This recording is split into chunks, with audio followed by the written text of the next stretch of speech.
it's Lee Romano with the Home Team Group with Keller Williams Space Coast. Happy February, everybody. I can't believe we're in February. Wanted to give you a quick update on the market here in Brevard County.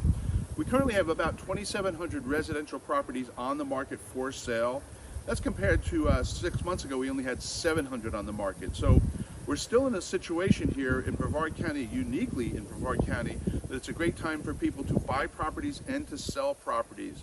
Interest rates aren't creeping up too much anymore. They're actually coming down a little bit. And it's an opportunity here in February to kind of beat the rush before March, April, May comes around and the market changes again. So if you'd like any information on that, give me a call. And also in the month of February, we're going to take care of our furry friends. We've created an event called Pawlentine's Day.